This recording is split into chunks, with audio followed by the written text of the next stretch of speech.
G'day frothers, welcome back to the Woody, and today I'm just going to be running through some of my tips for choosing anchor hardware.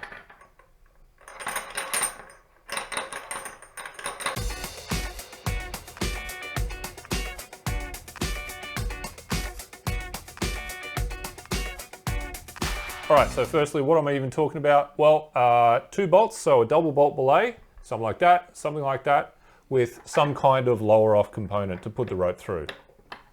Alright, so my first tip is, it's got to be safe, guys. If it's not going to be safe, don't stick it in the wall, please. Do try and use rated climbing hardware, but if you're going to go for non-rated gear, like getting stuff from the hardware store or whatever, please don't use little stuff, at least make it big. Next is, do you want to go for more expensive stuff like this, or do you want to go for more cheap, basic stuff like that? Well, that's totally up to you, You're putting up a route, you're buying the gear, your choice. Now, if the rock is great, I guess the next thing you want to do is really just ask around, ask what local bolters are using. They might have extra info for you, like maybe you need to use titanium or glue-ins. Maybe you're not even allowed to bolt there. So as always, I do recommend getting some local mentorship to, show you around the area. So the next thing to think about is, where is it? Who's going to be climbing it? If it's going to be in a beginner area or a high traffic area, maybe you want to use some nice carabiner anchors.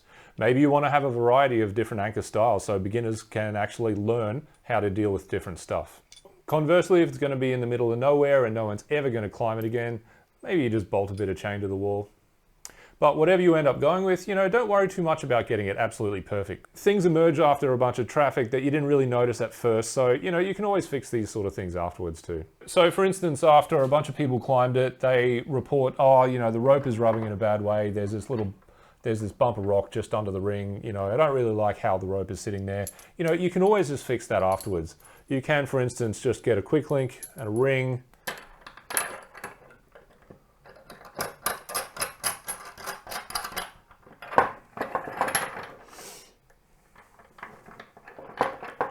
and get your rope away from that obstruction. So another consideration is, how are people going to top rope through it? With something like that, it should be dead easy, 2 quick draws. There are a lot of ways to do that. Should be real simple, real easy, and nice and safe. Or if you're going to do these offset, consider spacing them such that, say, a quick draw and a locker will fit there pretty easily.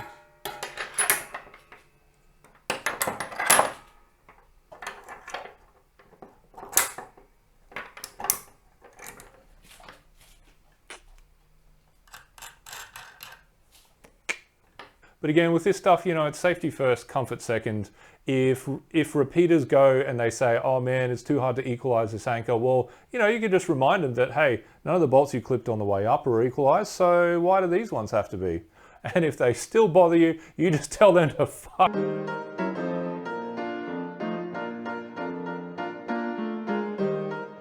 And so let's take a look at the actual different anchor types themselves in a bit of detail. So my favorite is actually just a single ring anchor. So these guys are cheap, safe, fit for purpose, not so much weight in your pack as a bunch of chain or whatever. But probably the biggest advantage for a bolter, other than the price, is going to be that they can actually be installed in pretty much any orientation. You can have them vertically offset, you can have them horizontal, you could even have them just straight vertical. So the majority of anchors that I install are going to be single rings, and they're usually vertically offset, so sitting diagonal like that. So why is that? Well, mainly because the rock dictates it, Around here we don't have a lot of just monolithic blank faces to work with. It's usually really well featured, and that's just where they're going to fit. But another advantage is, if you have them just horizontal like that, that will actually cause the rope to curl a lot more than other orientations.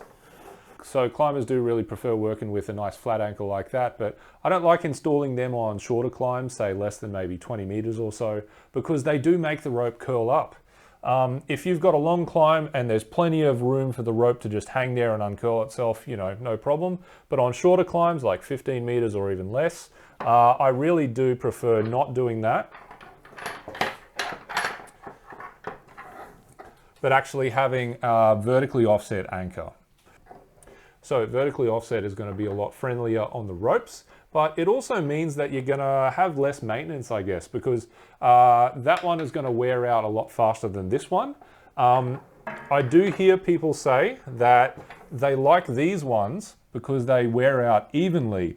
And I really disagree with that. I think that's a pretty silly reason to do them horizontally like that, because if they're wearing out evenly, where's your redundancy? If we have them running vertically, the top one's going to wear out. The bottom one won't really get much wear at all, so it should be more or less fine.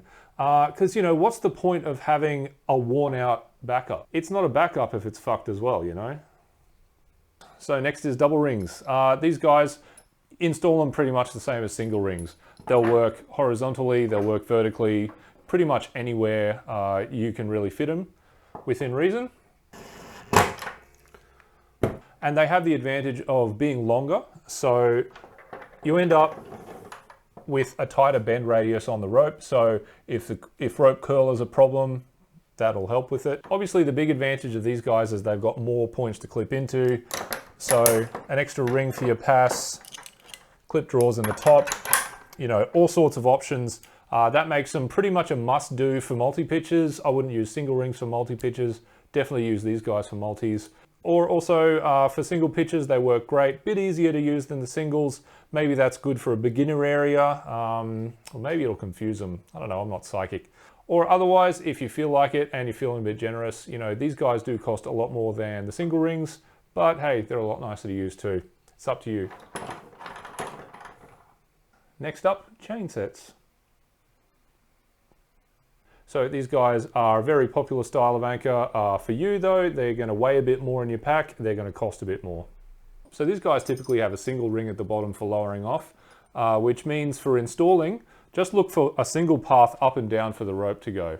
Now climbers really like these guys because they feel nice and safe. A single clip attaches you to two different bolts. And of course they got plenty of clip-in points. This particular version is the new version from Fix. They got a big fat ring at the top as well, so lots of room to clip in there. One advantage in installation is that they've only got the one path for the rope to go up and down. So when you're installing them, first you find a good spot for the lower ring. So, you know, if that's a good spot there, I wouldn't do that because there's an obstruction, maybe right there. And then for the upper one, just find somewhere where the rock is good and there's just a little bit of slack in the chain. Not too loose, that's going to be awkward. Not too tight, that's going to be hard to use. You know, somewhere sort of anywhere around where there's just about the right amount of slack in the chain, just so the ring can move if it needs to. And before you bolt that top one on, just make sure the chain isn't all twisted either, especially with glue-ins. Really hard to deal with then. Now I do avoid putting these dead vertical because if you've clipped on up here, when this gets weighted, it'll pinch stuff down there and it just makes it real hard to work with. So next up, Fix Carabiners. These guys tend to be super expensive. So, you know, if you're feeling real generous or maybe the local bolting fund has actually chipped in and it's a beginner crag that'll really benefit from that sort of thing, yeah man, go for it. These particular ones are made by Roma. Roma does recommend doing them offset like that. So like all offset anchors, this is going to have the advantage of the top one wearing out well before this one. And so you've got nice redundancy and I guess less hazard if people don't get around to maintaining it. Another reason is probably because if you just have them side by side like this, it's theoretically possible that some kind of force could unclip one and maybe the other, but it's more likely that, you know, if one unclips, then you're just using one with no redundancies. Really unlikely, especially with these ones. These guys have got a huge basket on them. Personally, I don't like installing this style of sort of open lower off unless you can actually see the anchor from the belay point.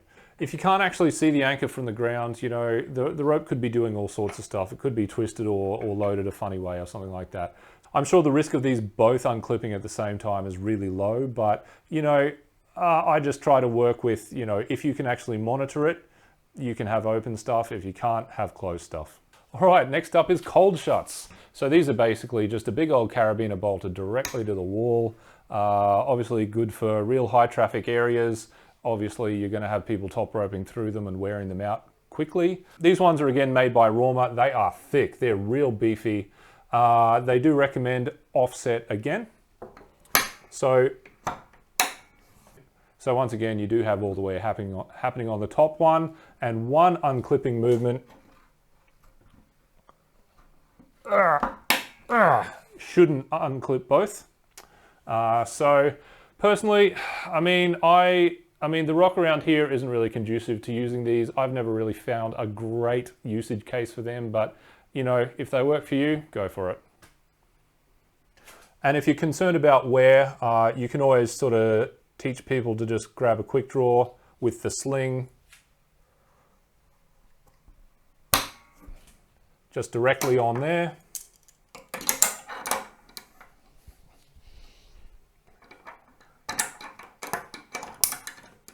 You know, maybe something like that.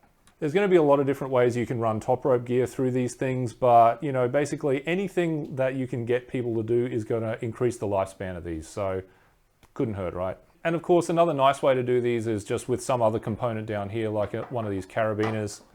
That's a really nice choice. Help balance the cost and the wear because these are a lot cheaper than them. Also, probably the risk of unclipping is going to be a lot less if this is mobile too. So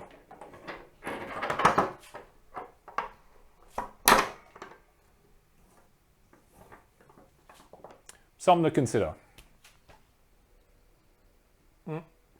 All right, so now we've got some real basic stuff, just 2 hangers and 2 quick links.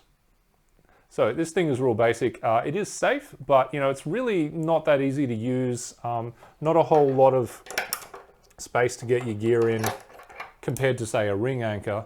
You might want to use these obviously on low traffic anchors if you really just need a way to get down from wherever the hell you've been bolting. Or maybe as like a temporary anchor, you're sort of still working things out. You're not really sure if that's where the anchor is actually going to end up. You know, something like that's going to work short term. So obviously a concern with these is the quick links are going to sit flat against the wall. So, you know, it's not that nice. There's a bit of a snag hazard, unlike when you're using a ring like that. And I really do recommend doing these vertically offset just because of the way the rope is going to run through them. So rope running like that, no problem at all. If you got them next to each other, it's really not a nice rope situation. Like it'll do in a pinch, but realistically, you don't want to have it like that. Of course, what you can always do is just whack a ring on there, or 2. And then you have a beautiful fit for purpose anchor, really nice rope path. That sort of thing is going to be good for multi-pitches as well. So if building up an anchor like that helps you during your development process, you know, that's great too. It'll probably cost a bit more than say single ring anchors just to start with. But it means you've got a lot of flexibility and you'll end up with a really nice product. You can end up with something like that. Or of course, if you're feeling generous, you can whack a carabiner on there too. A couple of those will make a really nice anchor for you. Now, anytime there are nuts involved, there's potential for shenanigans. So you've got to make sure these guys aren't going to get loose. Obviously, first thing to do, just do them up with a spanner.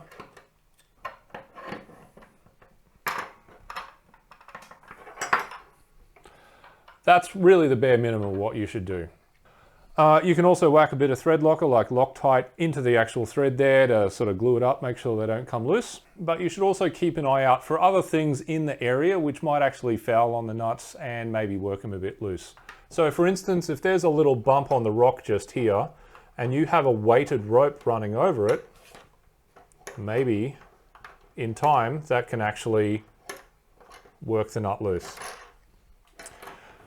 They say that vibration from ropes can also run them loose, so it's better having the nut pointing downwards so gravity keeps it down. But really, I don't consider that as big a risk if you've maybe done it up with a spanner. But a weighted rope is going to stand a good chance of actually moving that nut after it's been tightened up. So as always, it's going to depend on the situation right here. You know, I'm not going to tell you to do it this way or the other. You just make up your own mind. But the idea is, you know, just be mindful of what your nuts are going to be rubbing on. So anyway, frothers, that's going to be it from me. You know, be sure to like and subscribe and comment and doing all that. You know how YouTube works. So thanks again for watching, guys, and I'll scratch you later.